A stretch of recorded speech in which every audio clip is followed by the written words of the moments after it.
और किसी ने देबू का गला दबाकर उसकी हत्या कर दी। मतलब डॉक्टर देबू सेन की हत्या के बारे में आज तक पुलिस को कुछ नहीं पता? ना तब पता था ना अब पता है। मुझे क्यों लग रहा है कि डॉक्टर देबू सेन की हत्या उस फाइल से जुड़ी हुई है। सुषमा, क्या तुम्हें पता है उस फाइल में क्या था? देबू ने उस फाइल का जिक्र जरूर किया था मुझसे, लेकिन उस फाइल में क्या है इसके बारे में मुझे कुछ नहीं मालूम। लेकिन डॉक्टर देबू सेन ने उस फाइल की कॉपी तुम्हें नहीं दी थी? कहा था, और शायद वो फाइल मुझ तक पहुंच भी जाती अगर देबू की हत्या नहीं हो जाती तो। सुषमा, मुझे अभी भी क्यों लग रहा है कि तुम मुझसे झूठ बोल रही हो या मुझसे कुछ छुपाने की कोशिश कर रही हो? देखो नीरा, मुझे जितना पता है मैं उतना ही बता सकती हूँ, जो मैं जानती नहीं। Okay fine fine fine okay. तुमने खुद मुझे कहा था कि तुमने डॉक्टर देबू सेन को डॉक्टर समीर के ऑफिस पे छोड़ा, ऑलराइट? तो डॉक्टर देबू सेन ने वहाँ क्या किया? मुझे नहीं मालूम। तुम्हें नहीं मालूम या तुम बताना नहीं चाहती? स्टॉप दिस नीरा। तुम्हें ये किसने हक दिया कि तुम मेरी सच्चाई पर शक करो? मैं देबू सेन को डॉक्टर समीर के ऑफिस तक जरूर छोड़कर आई थी, और फिर जाहिर है उसने अपना वहाँ काम किया, और जब वहाँ से वो निकला किसी ने उसका पीछा किया। किसी ने डॉक्टर देबू सेन का पीछा किया? तुम्हें कैसे पता? पीछा नहीं किया तो उसके इंतजार में वहाँ खड़ा हुआ था, और जब देबू वहाँ से निकला तो उसकी हत्या हो गई, क्योंकि देबू सेन की लाश हॉस्पिटल से ज्यादा दूर नहीं मिली। सिर्फ वंदना का ही नहीं, लेकिन मुझे लगता है तुम्हारी भी याददाश्त किसी अंधे कुएं में डूब गई है। याद करो सुषमा, क्योंकि तुम्हारी कहानी और तुम्हारा भविष्य आज भी वंदना से जुड़ा हुआ है, वरना जो तुम्हारे बच्चे के साथ हुआ वो कभी नहीं होता।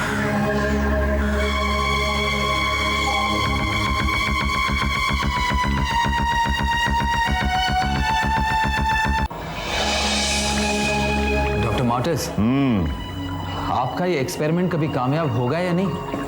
पिछले 11 सालों से आप ये लड़ाई लड़ रहे हैं। डॉक्टर, तुम्हारी रामायण में एक संजीवनी बूटी का जिक्र नहीं है, जिसकी वजह से लक्ष्मण को एक नई जिंदगी मिल गई?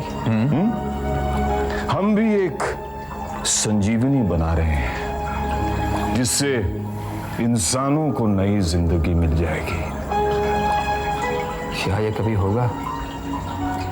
जिंदगी पता नहीं आप कब देंगे, मगर आपकी दवाई से अब तक 13 पेशेंट्स वक्त से पहले मर चुके हैं। इतने बड़े एक्सपेरिमेंट को कामयाबी तक पहुंचाने में कुछ कुर्बानियां देनी पड़ती हैं। आखिर ये मत भूलना कि हम इंसानों को नई जिंदगी दे रहे हैं।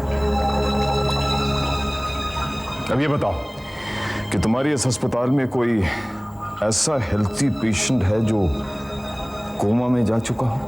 हाँ है ना, 3 ऐसे पेशेंट्स हैं जो हेल्दी भी हैं और यंग भी हैं। एक तो नरेश रावत है, एज 29, उसके बाद है प्रभात दीक्षित, एज 24, और सुजाता गौरांग, इसकी उम्र सिर्फ 18 साल है।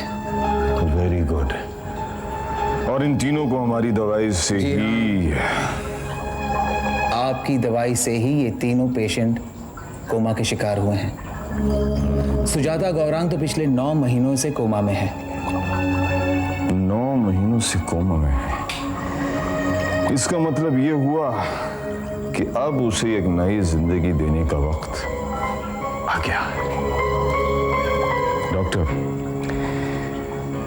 इस दवाई की उसे एक इंजेक्शन देना, और फिर देखना 24 घंटे के अंदर वो वापस जिंदा हो जाएगी और एक नॉर्मल जिंदगी गुजारना शुरू करेगी। Are you sure, doctor? कि आपको वाकई संजीवनी मिल गई है? यस, ये संजीवनी मैंने पैदा की।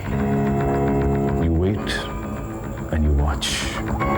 लेकिन ध्यान रहे डॉक्टर, उस पेशेंट के ऊपर कैमरा हर वक्त ऑन रहना चाहिए, और कल मैं उस कैमरे की कैसेट देखना चाहता हूं।